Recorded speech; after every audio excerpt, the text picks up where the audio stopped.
When people think of journaling, perhaps most think of making some kind of record or documentation of what is unfolding in their outer experience. But this is a tiny aspect of journaling on the spiritual path, because when we walk this path, we turn our attention inwards to observe, master, and alchemize the inner world. Journaling is a way of becoming conscious of what is actually going on in our inner world. It's a way of really diving into our subconscious and into our inner experience and to see it objectively. For me, it all started on this hammock on Koh Rong Island in Cambodia, where I decided to make a commitment to the spiritual path. At this point, something switched in me, and my journaling suddenly went from a creative form of memorabilia to so much more. I absolutely adore journaling, and in this video I'm going to explain to you how and why journaling can be such a powerful tool for spiritual growth. And I'm also going to give some pointers on how you can actually journal. Reason number one: objective thinking and catharsis. So the inner experience is somewhat of a mystery, especially before we learn to really cultivate the witness, before we learn to observe our thoughts, feelings, and emotions. So what journaling does is it allows us to write down our thoughts, feelings, and emotions and actually bring them into physicality.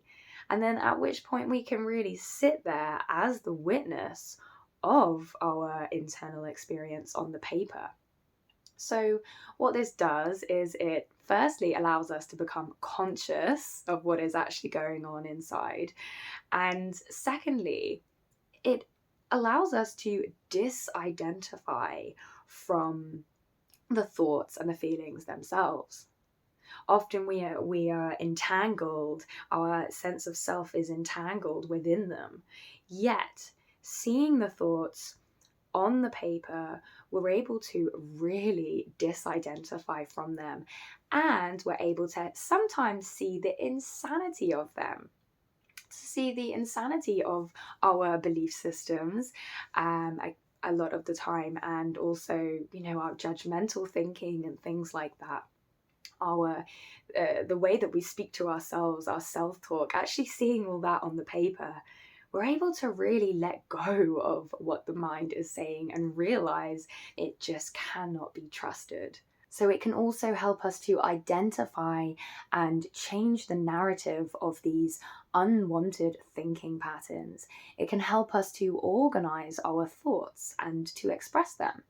This type of journaling can be done once a day or in the morning or the evening, and it can be done even just whenever you feel the urge to pick it up, basically. Just pop it in your bag whenever you go about your day, and whenever you feel like it, just start writing about what's going on in there. Explore your inner landscape, and once you start writing, you'll often sort of enter this flow state, and from then on, just see what happens. Now, sometimes, just like when we're having a big emotional purge, like when we're crying or something, and it just feels like there's this release that happens, writing down our thoughts has this same kind of catharsis that accompanies it. It's almost like a release as you write it down and you let it pour out onto the paper. So, sometimes we find ourselves in a very, very vicious thought-feeling cycle.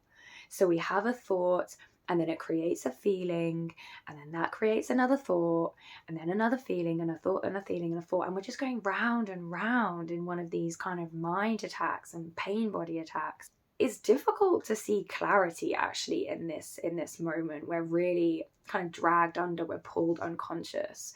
Now, with the journal, what we can do is we can actually write down our thoughts and feelings in that moment to kind of make sense of it, to wake up to what is actually going on, to disidentify from it, and to really break that perpetual cycle and that fast-paced momentum that is taking place in our inner world. Since we're allowing our mind to just kind of pour itself out on the paper, then we're just releasing those narratives. We're releasing the story that the mind is creating. And having gotten that out, we're then able to access this stillness that follows. The inner chatter is able to simmer down, and we may be left with just the emotion, just that energy inside of us. And when we're not thinking about it, we're able to truly feel it. And so we are able to just be present and still with that emotion, rather than just thinking about it and distracting ourselves from really allowing it to just be there. So you see, actually, the journaling really kind of inadvertently actually really does help to heal us as well. It aids in our healing. So if you're having a mind attack or pain body attack and you're experiencing a stampede of thoughts or intense emotion, simply put the pen to the paper and let it all out. Don't care about the handwriting, don't care about bad language, don't care about what's right or wrong or nice or mean. Just write whatever you feel like down. Like, this is a safe place. Just don't let anyone find your journal, whatever you do. So reason number 2 that I want to discuss with you today is introspection and this direct contact with a deeper aspect of self. So I find, and I believe many other people find, that journaling can sometimes act as this bridge to access and connect with a deeper aspect of self. It's almost as if something is speaking through you. Once you bring that pen to the paper and allow yourself to be introspective and write down your inner experience, you can actually access this flow state whereby downloads of information can sometimes come through you, and almost so quickly sometimes that your hand can't actually keep up. So you may have these aha moments and these sort of revelations, this deeper insight into current themes in your life. Perhaps you're able to really access this kind of information in your blind spot, information hiding in your subconscious. Maybe you're able to keep asking questions like, why do I think this? Why do I think this? Why do I think this? And just continue to answer the question and ask why? And this type of powerful questioning, these kinds of prompts that you're asking yourself, what it can do is it can really help you to find the root cause of certain behavioral patterns, certain thinking patterns, certain limiting belief systems, certain emotions that you're holding inside of you. You may become aware of potential courses of action moving forward, what to do. Might become aware of deeper values of yours. Journaling can really be your therapist in this sense. So how can you use journaling in this manner? Well, use prompts. Ask powerful questions to yourself.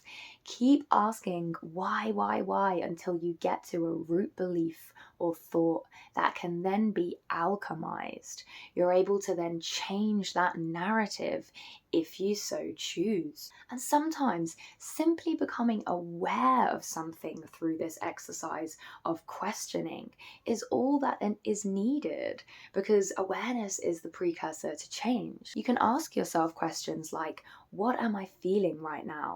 Why do I feel this? Why do I think this? What is the thought that is fueling this emotion? Why do I fear this? What was going on in my inner world today? How still was I in my inner world today?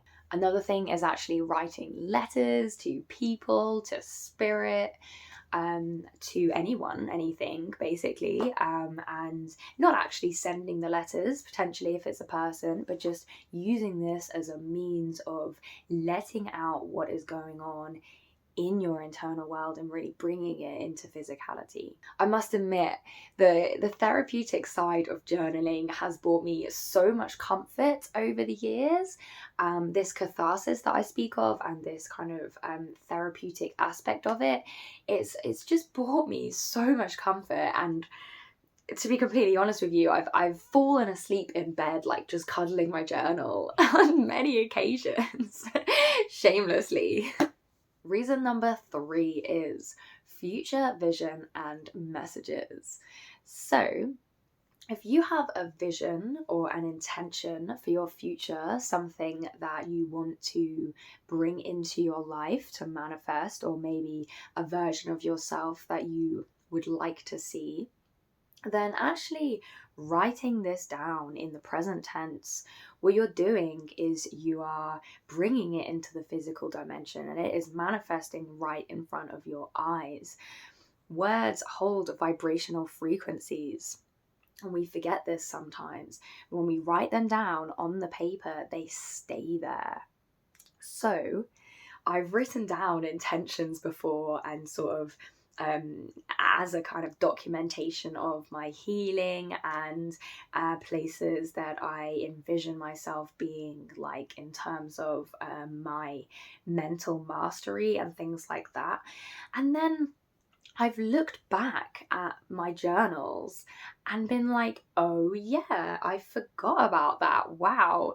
And you can really sort of see how these things do come into play. Obviously not just because of the fact you wrote it down, but it's a great way of kind of remembering what you envisioned for yourself in the past, because we can forget this kind of thing. So sometimes we forget our intentions and completely miss that they've come to light, or we heal aspects of ourselves and life has changed.